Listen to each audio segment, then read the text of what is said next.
Welcome to মুনমুনের classroom. আমরা করছি class 11 প্রশ্নবিচিত্রার সমাধান। আজকে সেট 3 পার্ট 3 বা লাস্ট পার্ট, যেটা তোমরা পাবে 641-42 পৃষ্ঠায়। ক্ষার ধাতুগুলির সুপার অক্সাইডের তাপীয় সাহিত্যে কোন ক্রমটি সঠিক? এটা দেখো, এটা সঠিক হচ্ছে caesium oxide greater than rubidium oxide greater than K2O, মানে উপর থেকে নিচে কমছে। Option C. নিম্নলিখিত কোনটি H2O2 বিয়োজনে বাধা দেয়? এখানে যে করে এর মধ্যে হচ্ছে ইউরিয়া H2O2 বিয়োজনে সবচেয়ে ভালো বাধা দেয়। Option A. তারপরেরটা, জলীয় দ্রবণের আয়নীয় সচলতার সঠিক ক্রম। যার আকার যত ছোট তার আয়নীয় সচলতা তত কম হয়ে যাবে, কারণ জলীয় দ্রবণে, কারণ হাইড্রেট হয়ে তার আকারটা তত বড় হয়ে যায়। তাহলে সেই হিসাবে এটা আসছে option C, caesium, rubidium, potassium, sodium. এরপরে দেখো, বিবৃতি আর হচ্ছে রিজনিং, মানে অ্যাসেন্ডিং অ্যান্ড রিজনিং, এই দুটো রয়েছে। বেরিলিয়াম ম্যাগনেসিয়াম মনোঅক্সাইড গঠন করলেও পারঅক্সাইড গঠন করে না।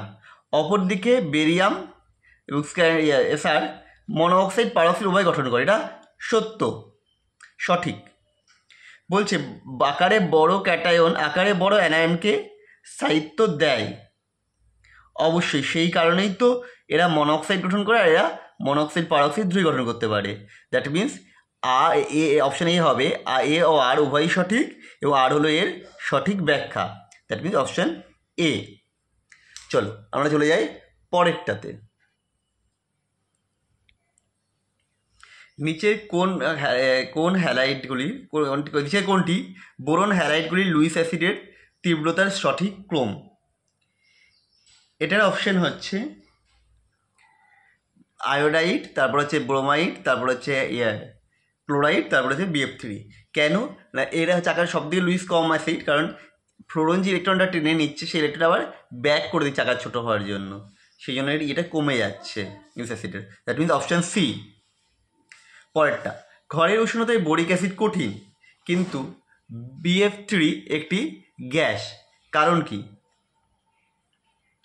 কারণ হচ্ছে বোরিক অ্যাসিডের মধ্যে শক্তিশালী হাইড্রোজেন বন্ধন থাকে। Option D. পরেরটা চলে যাও, স্তম্ভ মেলানো।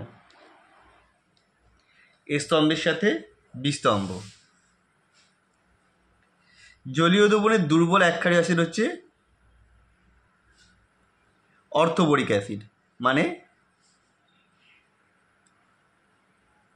একটা ডি, একটা হচ্ছে ডি। তারপরটা অজৈব বেঞ্জিন হচ্ছে বোরাজোল, দুইটা সি। এটা দেখলে আমরা পেয়ে যাচ্ছি এগুলোর মধ্যে অপশান সি। একটা ডি, দুইটা সি, তিনেরটা হবে এ। অজৈব গ্রাফাইট হচ্ছে বোরন নাইট্রাইড, আর হাইড্রোজেন সালফাইড ডাইবোরনের মধ্যে ব্রিজ বন্ড। সাহিত্যের ভিত্তিতে কোনটি সঠিক সেটা ব্যাখ্যা করতে বলেছে। TLI গ্রেটার দ্যান TLI3, কারণ কি ইনার্ট পেয়ার এফেক্ট বা নিঃসঙ্গ ইলেকট্রন জোড় প্রভাব। Option A. নিচের কোনটি উভধর্মী অক্সাইড গঠন করতে পারে?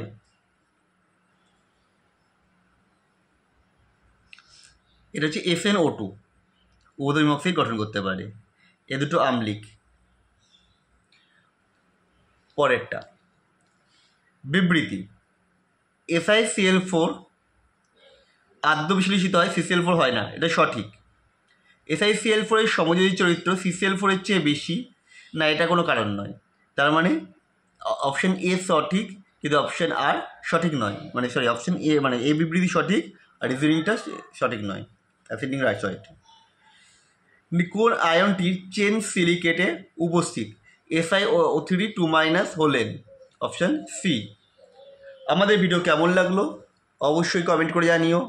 আবার দেখা হবে নেক্সট ভিডিওতে।